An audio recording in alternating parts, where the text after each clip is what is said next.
네, 오늘은 물이 바다 덮음같이라는 제목으로 이사야 11장 1절부터 9절의 말씀을 여러분들과 함께 나누기 원합니다. 여러분은 이번 한 주 동안 어떤 생각을 하고 사셨나요? 제 목소리를 조금만 낮춰주셔도 될 것 같아요. 저는 생각이 조금 많은 편입니다.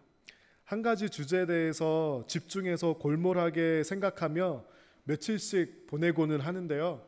아마 제가 그래서 흰머리가 많은 것 같아요. 참 쓸데없는 생각이 많습니다. 제가 이번 주에 골몰한 그런 질문은 뭐냐면요, 복음이란 무엇인가? 라는 그런 생각이 머리에서 떠나지를 않았습니다. 오래 하나님을 믿고 살았고, 제가 이 복음이란 무엇인가에 대한 어떤 답을, 정답을 쓰라면은 쓸 수는 있을 것 같아요. 그런데요, 내가 정말 내 마음으로 이 복음이란 단어를 잘 알고 있을까?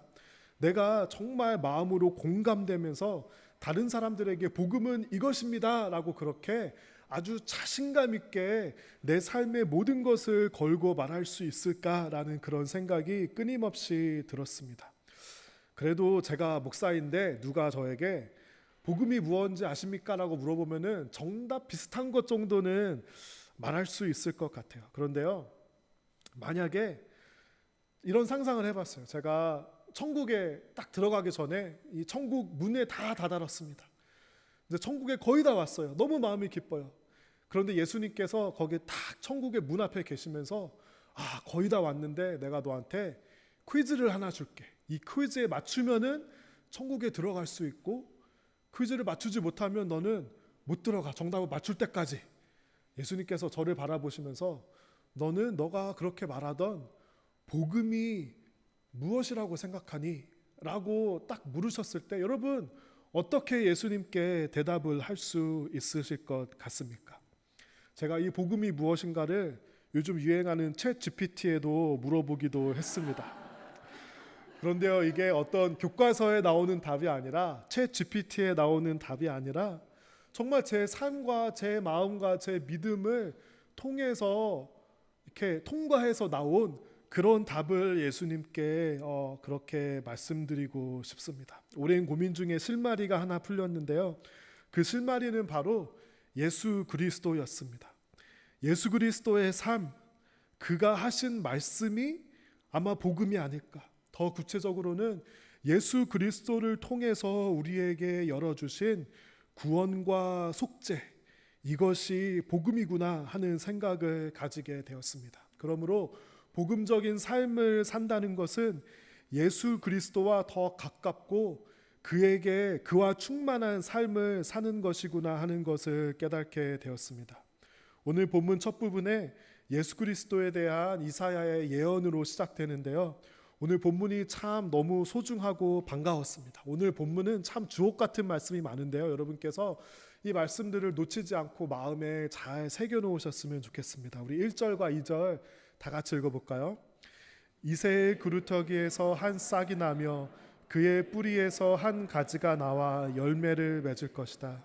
여호와의 영이 그에게 내릴 것이고 주의 영이 그에게 지혜와 총명과 분별력과 능력을 주시며 주를 알고 경외하게 하실 것이다. 오늘 본문에 나오는 이새가 누구죠? 그는 다윗의 아버지입니다. 저는 나무교회에 이렇게 함께하기까지는 나무에 대한 성경의 비유가 이렇게 많은지 몰랐습니다. 근데 오늘 본문도요, 나무에 대한 비유입니다. 그렇죠? 이새의 구루터기에서, 트리 스탬프에서 싹이 하나 납니다. 그리고 가지가 나와서 열매를 맺을 것이다 라고 그렇게 기록하고 있는데요. 영어 성경을 보면은 조금 더 이렇게 다른 의미가 있습니다. Out of the stump of David's family will grow a shoot. 그 성경에서 그 새싹을 shoot라고 합니다. 이거 발음을 잘못하면 약간 욕이 비속어가 되기 때문에 이 새싹인데요. 그런데 여기 뭐라 그러냐면요. Yes, a new branch. 그렇죠? 근데 브랜치가 대문자 비예요. 그래서 이것은 그냥 어느 가지가 아니라 어떤 고유명사, 그리고 성경에서 보통 대문자 고유명사를 쓸 때는 하나님이나 예수님에 대해서 레퍼런스를 할 때 저렇게 대문자를 씁니다. 그리고요, 제 마음에 참 와닿고 감사했던 것이 bearing fruit from the old root, 저 오래된 뿌리예요. 그 뿌리는 오래된 뿌리예요. 야훼 하나님, 이사야, 구약 이 오래된 뿌리에서 새로운 싹이 나고요. 새로운 가지가 나와서 거기서 열매를 맺을 것이다 라고 그렇게 말해주고 있습니다. 여러분, 이 브랜치, 이것이 무엇일까요? 누구일까요? 바로 예수 그리스도입니다. 여호와의 영이 그에게, 즉 예수 그리스도에게 내릴 것이고 주의 영이 그에게 지혜와 총명과 분별력과 능력을 주시고 주를 알고 경외하게 하실 것이라고 말합니다. 이 말은 여호와의 영이 예수님께로 온전히 내려졌을 때 우리가 예수 그리스도를 믿으면 그가 가진 그 지혜와 총명과 분별력과 능력이 우리에게도 임할 수 있다라는 것입니다. 여러분, 이 세상에서 가장 탁월하고 지혜롭고 총명하고 분별력을 가진 사람이 누구십니까? 여러분이 지금까지 살면서 본 사람 중에 가장 똑똑하고 가장 총명하고 가장 어떤 인사이트를 많이 가진 사람이 여러분 딱 생각나는 사람이 있으신가요? 노벨상을 받고 창업을 해서 대기업을 이루어내고 대단한 능력을 가진 사람들이 아니라 이 성경의 기준에서 볼 때는요, 예수 그리스도를 아는 사람들이 가장 탁월하고 가장 지혜롭고 가장 총명하고 가장 분별력을 가지고 있는 그런 사람이라는 것입니다. 그러므로 여러분 자신이 바로 그런 사람이에요. 여러분 옆에 앉아 있는 사람들이 겉으로 보기에는 그냥 별 볼 일 없어 보이지만 사실 우리는 가장 총명하고 가장 지혜롭고 가장 분별력 있는 사람들 옆에 여러분들이 앉아 있는 것입니다. 우리 3절부터 5절을 다 같이 읽어볼까요? 그는 여호와를 다 같이 읽어볼게요. 잠시만요. 4절과 5절이네요. 읽어볼게요. 그는 가난한 사람들을 정직하게 재판하며 그 땅에 힘없는 사람들에게 공평한 판결을 내릴 것이다. 그는 사악한 사람들 위에서 통치하며 자기의 입김으로 그들을 멸할 것이다. 그는 정의와 성실을 허리띠처럼 두를 것이다. 이 당시에 지도자와 리더들이 있었습니다. 그런데요, 그들은 철저하게 세속화되어 있었고 정치화되어 있었습니다. 이 사람들은요, 여호와를 경외하는 것을 두려워하지 않았습니다. 어느 순간부터 세상에서 힘이 있고 영향력이 있는 사람이 되면은 내가 크리스찬이라고 그렇게 밝히는 것이 굉장히 부담스러워지기 시작합니다. 정치인들이, 연예인들이 교회에 출석하는 것이 굉장히 부담스러워지기 시작합니다. 왜냐하면요, 사람들의 시선을 의식하기 때문입니다. 어느 순간부터 하나님의 시선보다 사람들의 시선들을 더 의식하는 순간 타협이 시작되고 세속화가 시작되고 정치화가 시작되고 타락이 시작됩니다. 사람들은요, 겉모습을 보고 판단합니다. 겉모습을 보고 저 사람은 저 정도 되는 사람이네, 이 사람은 이 정도 되는 사람이네, 우리는 그렇게 판단합니다. 겉모습을 보고 판단하기 가장 좋은 것이 아마 옷, 명품 가방, 타는 자동차 이런 것들인 것 같아요. 제가 예전에 일하던 직장이 델마에 있는 힐튼 호텔의 바로 앞에서 제가 그 직장에서 일을 했습니다. 출퇴근을 하다가 보면요, 거기 호텔이나 골프장에 이제 베이케이션 오거나 여행을 온 사람들이 있어요. 그러면 그 로비에 가장 가깝고 가장 좋은 곳에는, 명당 자리에는 좋은 차들만 쫙 세워 놓습니다. 저는 예전에는 좋은 차 하면은 벤츠나 BMW 이런 거를 생각했는데요. 벤츠나 BMW는 그런데 가기가 굉장히 어렵습니다. 거기는 약간 유럽 냄새가 나는 이름의 자동차들, 페라리나 램보르기니, 마세라티, 벤틀리 이런 급이 아니면은 굉장히 가기가 어렵습니다. 제가 출퇴근을 하면은요, 그 로비 앞에 쫙 그 좋은 차들을 진열을 해 놓습니다. 거기에 가는 사람들은요, 그 정도의 차를 타면은 아주 당당하게 차를 이렇게 풀업한 다음에 아주 당당하게 내려서 키를 핸드오버를 해주고 그렇게 들어갑니다. 제가 혼자 이런 상상을 하다가 혼자서 키득키득 웃었어요. 만약에 제가 저의 13년 된 도요타 캠리를 끌고 아주 자연스럽고 당당하게 그 힐튼 호텔 로비 맨 앞으로 가가지고 창문을 탁 내리고 발레 파킹 해달라고 그러고 제가 치키를 이렇게 흔들면서 이렇게 탁 주고 그러면 그 사람들이 얼마나 황당할까요? 그렇죠? 왜 그렇죠? 우리는 눈으로 보고 눈으로 보이는 것으로 그 사람이 요 정도 되는 위치에 있는 사람이구나라고 판단하는 것이 너무나 자연스럽고 너무나 당연하기 때문입니다. 그런데요, 예수님께서 오셔서 이 나라를 룰하시기 시작하면 어떤 일이 일어나냐면요, 예수님께서는 보이는 것으로 사람을 판단하지 않으세요. 예수님께서는 무엇을 보고 사람을 보시냐면요, 그 마음과 그 신앙을 보시고 예수님께서는 그 사람의 마음을 꿰뚫어 보십니다. 아무리 겉으로는 명품과 좋은 가방과 좋은 차로 치장이 되어 있을지라도 하나님께서 보시기에, 예수님께서 보시기에 저 사람은 속이 비어있는 사람이구나, 저 사람은 정말 마음이 가난한 사람이구나, 정말 복음이 필요한 사람이구나 라고 예수님께서는 그들을 보면 오히려 긍휼한 마음을 품으실 것 같고요, 세상의 시선으로 보기에는 그런데 힐튼 호텔 로비 같은 데 한 번도 가본 적이 없는 사람이라도 정말 마음이 신앙으로 가득 차 있다면 저 사람은 하나님 앞에서 부요한 사람이구나, 복받은 사람이구나, 예수님께서는 이렇게 세상 사람들을 그 마음을 가지고 신앙을 가지고 판단하고 보실 것입니다. 또 예수님이 이 땅에 오시면 가난한 사람들을 정직하게 재판하며 이 땅에 힘없는 사람들에게 공평한 재판을 내릴 것이라고 예언합니다. 여러분, 구약 성경에 보면은요, 공평하지 않은 재판에 대한 얘기가 굉장히 많이 나옵니다. 왜 그렇죠? 그것이 그 당시의 서민들의 한이었다라는 거예요. 그 당시에는 부자나 힘 있는 사람들은 사람을 죽이고 해치고 그래도 전혀 법의 조촉을 받지 않는 그런 세대를 살아갔기 때문에 성경에 보면 공정한 재판에 대한 그런 레퍼런스가 굉장히 많이 있습니다. 예수님께서 오셔서 그 땅을 룰하기 시작하시면요, 예수님께서는 정직하게 재판하며 공평한 판결을 내릴 것입니다. 예수님께서는요, 사람들을 볼 때도 공평하고 정직하게 그 사람들을 판단할 것입니다. 어떤 사람은요, 죄를 지어요. 그런데 들키지 않을 뿐이에요. 그렇죠? 죄를 지었는데 들키지 않은 사람들은 그냥 잘 살아갑니다. 또 어떤 사람들은요, 굉장히 억울한 일을 당합니다. 억울한 일을 당하는데 억울한 일을 당한 것을 아무도 들어주지 않고 아무도 풀어주지 않습니다. 우리가 살아가는 이 세상에는 정말 그런 일들이 있습니다. 그렇죠? 그런 일이 없어야 되는데 그런 일들이 있습니다. 그런데요, 이 세상을 사는 잠시 동안은 그런 일이 있어도 예수님께서 오시면은 그런 일들은 없어지게 됩니다.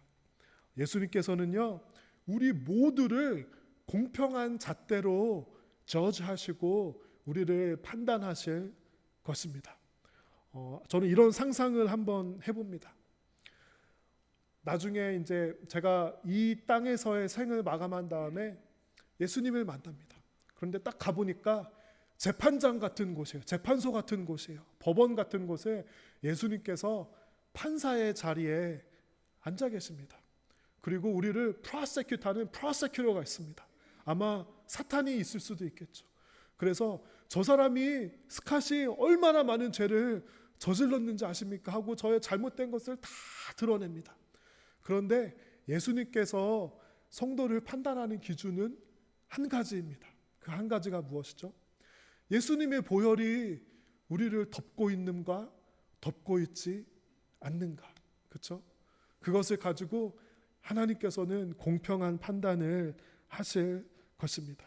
그런 다음에요, 이 이사야가 계속해서 말씀을 이어가면서 예수님께서 다스리시는 하나님의 나라를 시적으로 굉장히 유명한 그런 시적으로 표현할 굉장히 유명한 말씀이 나옵니다. 우리 6절부터 8절 다 같이 읽어보겠습니다. 그때의 이리와 어린 양이 평화롭게 살며 표범이 새끼 염소와 함께 누우며 송아지와 새끼 사자와 어린 황소가 함께 다니고 어린아이가 그것들을 이끌고 다닐 것이다. 암소와 곰이 사이좋게 풀을 뜯을 것이며 그것들의 새끼들이 함께 누우며 사자가 소처럼 물을 먹을 것이다. 젖먹이가 8절 있나요? 네, 제가 읽어드릴게요. 젖먹이가 독사의 구멍 앞에서 장난치고 어린아이가 살모사의 굴에 손을 넣을 것이다. 여러분 성경 말씀을 읽을 때는요 그냥 대충 이렇게 읽으면 안 되고 진짜 한번 상상을 해보셔야 됩니다. 여러분 이리와 어린 양이 평화롭게 사는 모습이 상상되십니까? 표범이 새끼 염소와 함께 누워있는 모습이 상상되시나요? 제가 하나님의 나라를 시적으로 표현했다고 말씀드렸는데요. 왜 그렇게 말씀드렸냐면 이런 일들은 실제 이 세상에서는 존재할 수 없기 때문에 시적으로 표현했다 그렇게 제가 말씀을 드렸습니다. 그런데요 저는 하나님의 나라가 예수님께서 다스리시는 그 나라가 이 땅에 임하면 실제로 정말 이런 일들이 일어날 것이라고 그렇게 믿습니다. 여러분의 지난 한 주 동안 살아오면서 하루의 일과는 어떠셨는지 궁금합니다. 저는 하루하루를 보내는 게 굉장히 이제 아주 고달프고 힘든 사람 중에 한 명이에요. 이렇게 일어나고 직장에 가고 해야 할 일들을 다 마치면은 정말 피곤합니다. 저는 어떤 생각을 자주 하냐면요. 와, 한 명이 벌어서 한 가족이 먹고 사는 것이 이렇게 힘들어야 되나? 이게 맞나? 이런 생각을 자주 합니다. 제가 이렇게 힘들 때 제가 뭘 보는지 아세요? 동물, 그러니까 네이처 다큐멘터리를 보면서 좀 위로 아닌 위로와 힘 아닌 힘을 얻습니다. 제가 이번 주에 내셔널 지오그래픽이라는 그 채널에서 만든 하스타일 플래닛이라는 프로그램을 보았습니다. 이 프로그램을 보면은요, 동물들이 정말 하루하루를 얼마나 치열하고 그렇게 하스타일한 플래닛에서 살아가는지를 보여줍니다. 제가 본 장면에서요, 다음 슬라이드 보여주시면은요, 이렇게 눈으로 덮인 척박한 땅이 있습니다. 눈으로 덮였으니까 풀도 없고 먹을 것도 별로 없겠죠. 거기에 이렇게 영양이라고 하는 그런 동물들이 몇 마리가 이렇게 지나갑니다. 여러분 눈으로 덮인 곳에서 동물들이 먹을 것이 자신의 몸을 숨길 곳이 있을까요? 그런데요, 이 눈에 덮여 있는 곳에서 사는 눈표범 스노우 레퍼드라는 이 동물이 그 초식 동물들을 와치하고 있습니다. 잡아먹으려고. 저 스노우 레퍼드가 저기는 이제 먹이가 많지 않으니까 며칠 동안 굶어서 내가 저 동물을 꼭 사냥해야 되겠다는 그런 절박함이 있습니다. 여러분 제가 이 화면으로 잘 안 보일 텐데요. 저 영상을 눈앞에 딱 보이면은요. 저 동물의 눈에서 뭐가 느껴지는지 아세요? 정말 살기가 느껴져요. 그리고요. 정말 절박함이 느껴집니다. 저는 이런 다큐멘터리를 보면서 아, 나만 힘들고 이렇게 절박한 것이 아니구나. 막 이런 생각들을 하게 돼요. 굉장히 저는 진지했는데 이게 굉장히 여러분께서 웃으실 거라고 전혀 생각 못했습니다. 저 동물들의 삶이요 정말 힘들고 어렵습니다. 여러분 저 사냥에 성공했을까요? 실패했을까요? 제가 여러분 집에서 한번 내셔널 지오그래픽 하스타일 플래닛하고 마운틴스라는 그걸 찾아보시면요 어떻게 되냐면요 저 눈표범이 초식동물을 향해서 막 달려갑니다. 그리고 목덜미를 무는데 성공해요. 사냥 성공인 줄 알았는데 그 달려오던 모멘텀 때문에 물고 그 초식동물과 함께 몇십 미터 되는 낭떠러지를 떨어집니다. 진짜 몇십 미터 되는 낭떠러지를 떨어져서 부딪히면서 몇 바퀴를 굴르는 동안에도 그 입을 놓지를 않아요. 사냥에는 성공합니다. 그래서 그 먹이를 먹은 다음에 어떻게 되냐면요. 그 산을 올라가는데 이 눈표범이 철뚝철뚝 되면서 올라갑니다. 그러면서 그 내레이터가 하는 말이 뭐냐면요. 한 번의 사냥은 성공했을지 모르지만 큰 자연 속에서 그렇게 큰 부상을 당하는 것은 죽음과 거의 비슷한 일이다 라고 그렇게 내레이터가 설명을 합니다. 굉장히 좀 무섭고 절박하고 차가운 그런 현실입니다. 여러분 우리가 오늘 이 읽은 본문이요 시적인 표현이라고 할 수도 있지만 이리와 어린 양이 함께 평화롭게 살며 여러분 정말 이런 세상이 오기를 간절히 원하지 않으십니까? 정말 표범이 새끼 염소와 함께 노는 그런 날이 오기를 원하지 않으십니까? 저는 이런 세상이 정말 빨리 왔으면 좋겠다라는 생각을 합니다. 오늘 6절에서 우리가 집중해야 하는 단어는 그때에라는 표현입니다. 여러분, 그때는 이 이사야가 말하는 때는 도대체 어느 때이죠? 그냥 이것이 어떤 환상이나 비전이나 꿈에 불과한 말인가요? 저는 그렇게 생각하지 않습니다. 왜냐하면 이사야는 그때라고 언제라고 우리에게 말해주고 있기 때문입니다. 아니, 예수님께서 오시면 이런 날이 올 거라고 하는데 예수님 2000년 전에 왔잖아요. 그렇죠? 예수님 이미 2000년 전에 오셨는데 왜 이리와 어린 양이 평화롭게 하는 날은 아직도 오지 않았습니까? 라고 그렇게 묻는 사람들에게 여러분은 어떻게 대답하시겠습니까? 성경에서는요, 예수님의 first coming에 대해서 말씀하세요. 그것은 2000년 전에 오신 예수님이고요. 또한 예수님의 second coming에 대해서 말씀하세요. 이 first coming의 모든 필요한 것들을 다 이루셨는데 이 second coming까지는 시간이 필요합니다. 그렇죠? 이 second coming이 언제일지는 아무도 모릅니다. 우리의 믿음은 항상 시차가 있습니다. 많은 사람들이 이것을 깨닫고 이해하지 못합니다. 우리는 이 first coming과 second coming 사이에 살고 있는데요. 이때는 우리가 모든 것이 이루어지만 이루어진 것을 믿음으로 사는 그 믿음의 시차가 있는데요. 그 믿음의 시차에서 가장 중요한 것은 바로 믿음입니다. 우리가 이 때가 오기까지 기다리는 동안 한 가지 붙들어야 하는 것은 바로 믿음입니다. 그런데 많은 성도들이 이 시차를 견디지 못해요. 하나님의 나라가 올 때까지 그것을 기다리지 못하고 인내하지 못합니다. 많은 사람들이 난 하나님의 음성을 좀 듣고 싶고 하나님의 약속을 받고 싶다고 이야기를 합니다. 여러분, 그런데요, 하나님께서는 약속을 주세요. 하나님께서는 하나님 말씀을 주세요. 아브라함에게 하나님 말씀을 주셨어요. 그런데 아브라함이 믿음으로 그 믿음의 시차를 잘 기다렸나요? 아니면 중간에 기다리지 못해서 실수를 했나요? 실수를 많이 했어요.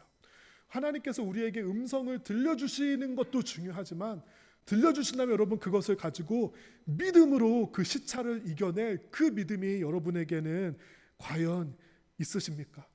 제가 일하는 회사에 처음 들어갈 때는 불과 직원이 몇십 명 되는 조그만 스타트업 회사였습니다. 제가 인터뷰를 할 때 그럼 이 회사의 펀딩이 얼마나 남았습니까? 라고 물어보니까 저보고 펀딩은 걱정하지 말래요. 충분히 있대요. 11개월치 펀딩이 남았대요. 저는 이게 도대체 오라는 말인지 오지 말라는 말인지. 그런데요, 제가 왠지는 모르겠는데 그 회사에 조인하고 싶었어요. 굉장히 이제 리스크가 많고 이거는 진짜 언제 망할지 모르는 회사예요. 그렇기 때문에 처음 조인하는 직원들에게 이 회사의 운명과 함께하는 그런 느낌을 주기 위해서 조금 저 같은 말단 직원에게는 아주 조그만한 이런 스톡 옵션을 줍니다. 그러면은요, 그것이 기다려야 돼요. 이제 근데 처음에는 진짜 망할 것 같았는데 막 제품도 개발하고 시장에 제품도 내놓고 아직은 이게 어떻게 될지 정말 모르겠지만 이제 어떤 사람들은요, 빨리 좀 뭔가 누가 인수를 하던가 IPO를 가던가 빨리 이렇게 했으면 좋겠는 거예요. 기다리지를 못하는 거예요. 그래서요, 초창기 직원들이 많이 나갑니다. 그 시차가 있잖아요. 기업도 시작하고 나서 어느 결과를 이루기까지는 시차가 있는데 기다리지를 못하는 거예요. 이 직원들이 믿음이 없는 거예요. 저는 어떤 직원인지 아세요? 저는 믿음으로 훈련된 직원이잖아요. 그렇죠? 저는 그리스도를 믿는 믿음으로 훈련된 직원이기 때문에 나갈 생각 안 하고 저는 끝까지 열심히 월급 주는 한 잘 붙어 있습니다. 왜냐하면 믿음이 있으니까요. 믿음이 없는 사람들은 다 기다리지 못하고 뛰쳐 나가더라고요. 하나님께서는 우리에게 주시는 약속과 예언에 대해서 여러분, 제 회사는 어떻게 될지 몰라요. 망할 수도 있어요. 그런데 하나님께서 주시는 그 약속의 실체는, 그 예언의 실체는 분명한 것이에요. 그렇기 때문에 성도는 믿음으로 믿고 이 나라가 반드시 올 것임을 믿고 소망하면서 기다리며 인내하며 살아가는 것이 바로 우리 성도인 것입니다. 우리 9절 다 같이 읽어볼까요? 하나님의 거룩한 산 어디에도 그들을 해치는 것이나 다치게 하는 것이 없을 것이다. 물이 바다를 덮듯이 그 땅에는 여호와를 아는 지식이 가득 찰 것이다.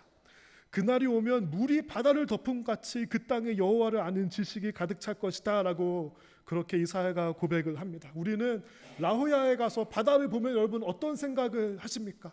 아 정말 아름답다, 아 정말 멋있다, 아 정말 좋다 라고 생각을 하고, 아마 좀 그래도 하나님에 대해서 묵상을 자주 하시는 분은 아 하나님께서 하신 창조가 너무 아름답다, 저는 사실 요 정도까지밖에 생각 못 해봤는데요, 이사야가 아마 갈릴리 바다를 보던가 아마 지중해를 봤던 것 같아요. 그걸 보면서 그는 무슨 생각을 하냐면요, 이 물이 바다를 덮음 같이 이 땅에는 여호와를 아는 지식이 가득 찬 그런 세상을 이사야가 생각을 한 것입니다. 세상 사람들은요 지식을 습득하려고 굉장히 많은 노력을 합니다.